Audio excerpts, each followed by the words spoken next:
Hola, ¿cómo estás? Quiero volver a seguir con esta temática de Génesis, citando a Abraham, en el cual hemos mencionado para llevarnos a Romanos. Estamos estudiando y analizando una carta a los romanos.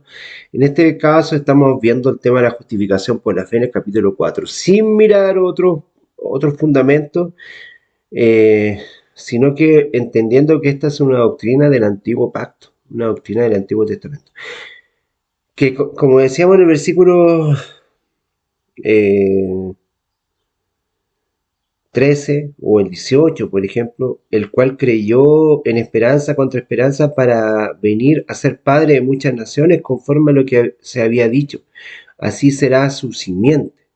Y no se debilitó en la fe, ni consideró su cuerpo ya muerto, siendo ya como de 100 años, ni la matriz muerta de Sara. La promesa de Abraham es maravillosa en cómo se van manifestando y lo que el Señor quiere señalarnos a través de esto. Nosotros estamos mirando la justificación por la fe en la persona de Cristo,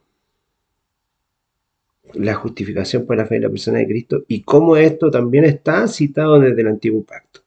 Por eso quiero invitarte a que tú puedas abrir tu mente y corazón, que el Espíritu del Señor te ayude a transformar tu mente y corazón para que sea el Espíritu de Jesucristo, de Cristo mismo, el que te ayude a transformar tu pensamiento, que es el verdadero arrepentimiento, la verdadera metanoia. Vamos a estar mirando algunos mensajes, principalmente lo que nos muestra Génesis 17 y Génesis 22. Génesis 17 del 1 al 27 y Génesis 22 del 1 al 24 van a ser los focos del estudio, pero nosotros estamos señalando que lo que acá se está citando es la justificación por la fe que está presentado en el capítulo 4 de Romanos. Porque si Abraham fuese justificado por sus obras, tiene de qué gloriarse, pero no delante de Dios. Pues, ¿qué dice la Escritura? Creyó Abraham a Dios y le fue contado por justicia. Esto dicen los dos, entre los dos versículos, entre los tres primeros versículos de Romanos capítulo 4, y que nos va a llevar a mirar la justificación por la fe ya en el Antiguo Testamento, en el Antiguo Pacto, que fue un pacto de fe. El primer pacto que el Señor nos brinda, primer pacto para mostrarnos cómo es su pueblo y lo que Él quiere hacer. Y principalmente, como decíamos, poder bendecir a todas las naciones de la tierra es con Abraham. Y es un pacto de fe, no es un pacto de ley. Que el Señor nos bendiga y nos lleve a esta comprensión y entendimiento porque es fundamental para la vida cristiana. Pedimos la dirección del Espíritu Santo por medio de esta oración. Querido Señor, tú que moras en el cielo, primeramente queremos pedirnos y gozarnos en tu nombre porque sabemos que tú a través de la Escritura no te contradices. Nuevamente estamos acá en Romanos, principalmente en el capítulo 4, mirando la justificación por la fe, pero para llevarnos al Antiguo Testamento diciendo claramente que la justificación por la fe ya estaba instalada en el primer pacto que tú diste, Señor, con Abraham. Y esto es lo que tú quieres señalar, es un pacto de fe, como todos los patriarcas, Señor, Abraham, Isaac, Jacob, son pactos de fe. Tú entregaste estatutos, decretos, principios, pero sin embargo lo principal que nos lleva es que nosotros tengamos la fe en Jesús, porque nadie ha visto a Dios, sino que las personas que han visto al ángel de Jehová, aquellos que tuvieron una experiencia distinta, incluso pelearon con el ángel de Jehová, estaban desarrollando una relación personal con Cristo mismo. Porque nadie te ha conocido, Señor, sino que todos hemos podido entender de quién eres tú por medio de la persona de Jesucristo. Él ha sido el exégeta. Él ha sido la persona que por medio de la hermenéutica cristiana ha mostrado quién es el Padre a través de toda la historia. Ayúdanos a comprender este mensaje para que se pueda hacer latente y carne en nuestras vidas. Todo esto lo pedimos por los méritos de Cristo Jesús. Amén y amén. Bueno, señalábamos claramente que ya desde el Génesis, el pacto primero, el pacto antiguo, el que está instalado con Abraham, ya la justificación por la fe está presente, porque el Señor no puso decretos y fundamentos, principios, ley en Abraham.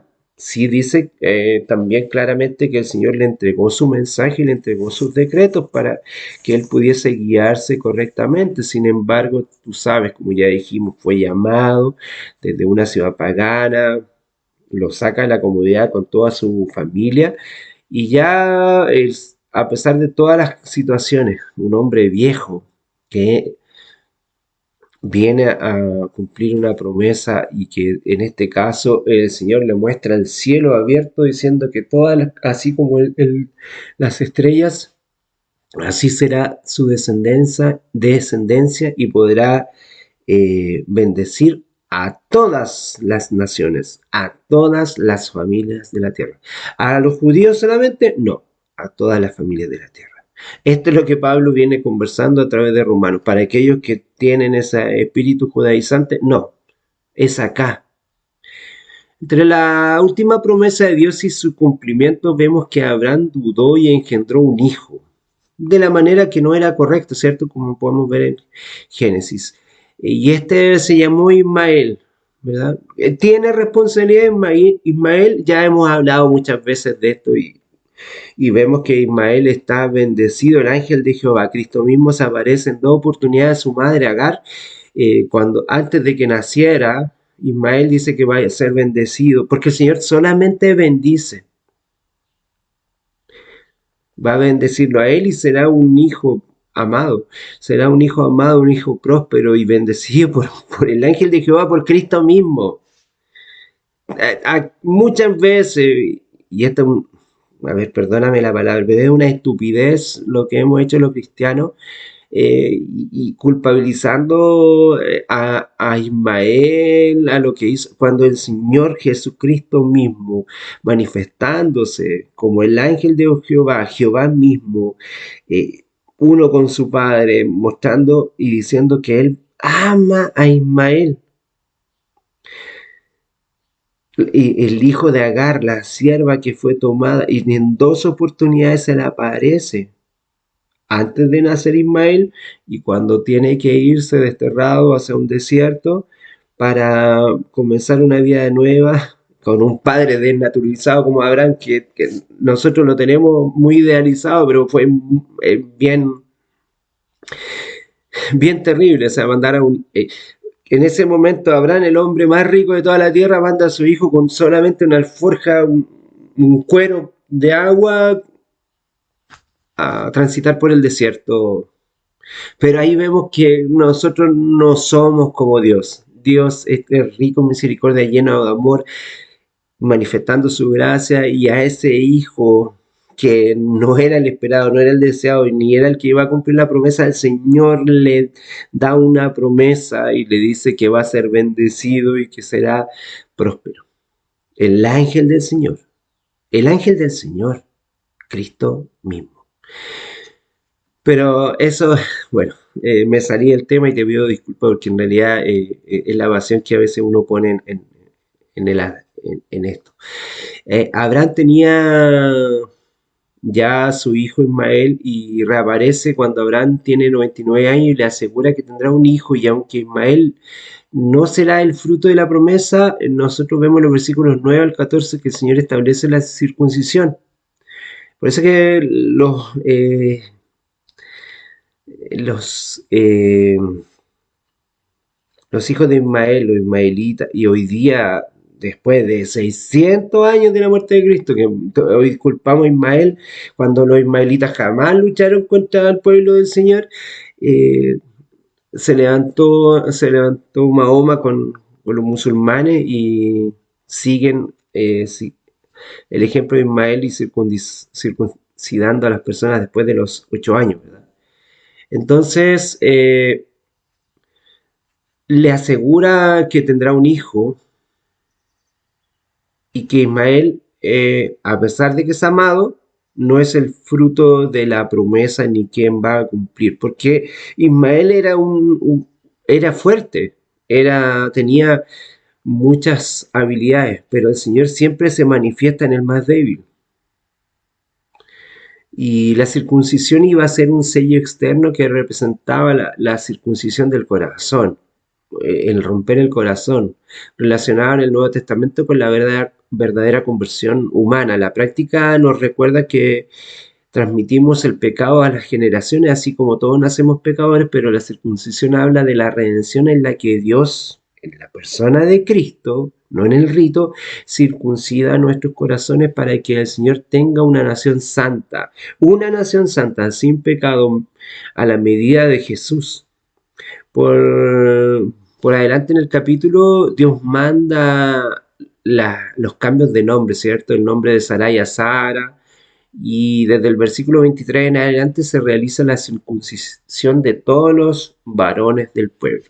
Pero ya en Génesis 22, por otra parte, también tenemos que después del capítulo 17, cuando nació Isaac, 8 años después, Dios le pidió a Abraham que ofreciera a su hijo como sacrificio. El libro de Hebreos explica que obedeció a Dios porque creía que tras la muerte de su hijo el Señor lo resucitaría. Eso es muy importante porque ya la mirada de Abraham era muy distinta, entonces ya no era, ahora sí era un padre de la fe, como presenta Hebreo. Pero después de todo lo malo que había cometido Abraham, hoy día se da cuenta Abraham de que su hijo, eh, hijo de la promesa, ¿por qué podría haber sido sacrificado? Porque el Señor lo resucitaría. Y eso lo explica Hebreos, el mismo autor, seguramente escrito por Priscila, nuevamente porque ya estaba en una condición de ceguera. El apóstol Pablo puede haber sido de esta manera, y dice que él obedeció a Dios, ¿verdad? Él obedeció a Dios porque creía que su hijo sería resucitado, pues la promesa divina es clara. Isaac era el portador de la promesa. En el momento del sacrificio, el ángel del Señor, Jesucristo mismo, quien también se le apareció a Ismael, que también se le había aparecido a Agar antes de que naciera Ismael, ratifica las promesas, porque el Señor siempre bendice, para impedir que se mate a su hijo y le declara su verdadera fe en el Altísimo. Ante esto, Dios promete. En Génesis 22 dice el Señor, por medio de su Hijo Jesucristo, que es el ángel de Jehová, dice, por cuanto has hecho esto y no has rehusado a tu hijo, tu único hijo, te bendeciré y te multiplicaré tu descendencia como las estrellas del cielo. O sea, está ratificando el pacto, nuevamente está señalando que la descendencia pues será las puertas de sus enemigos, y en su descendencia serán benditas todas las naciones por cuanto obedeciste a mi voz. En esta historia de peregrinación de Abraham, quien creyó en la promesa de Dios y esperó durante años su cumplimiento, este es el contexto de Romanos capítulo 1 hasta el 25. ¿Te das cuenta que la justificación por la fe no es algo nuevo que se plantea en el Nuevo Testamento, sino que es la historia de Abraham? Es el peregrinaje de fe de Abraham mismo, que sus hijos son bendecidos por el ángel de Jehová mismo.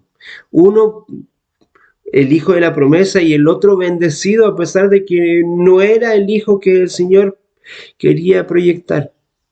Pero fue el hijo que Abraham tuvo, y a pesar de que no fue la mejor decisión, ese hijo es bendecido igual. Te das cuenta que el Señor rompe con cada uno de nuestros paradigmas, de nuestras ideas, de nuestros preconceptos y de lo que nosotros estamos señalando. Te invito a que nuevamente vuelvas a leer Romanos 4, del 1 al 25. ¿Cómo pues? Quiero leer el versículo 10. ¿Cómo pues le fue contada? ¿Estando él en la circuncisión o en la incircuncisión? No en la circuncisión, sino la incircuncisión. Mira, aquí te está dando claramente que la fe no son las obras. Porque ya cuando se instala la circuncisión, eh, podríamos decir que la circuncisión hubiese sido el mandato. Pero el Señor llama a Abraham desde antes. Y Abraham se mueve por años por medio de la fe, sin preceptos, sin doctrina, sin estructura, sin iglesia, sin fundamento, sin manual de conducta, sin declaración de fe, eh, y así y todo, incluso sin ley. Y así y todo, el Señor le bendice por la fe. Que el Señor te bendiga por la fe en Cristo Jesús, a ti y a mí.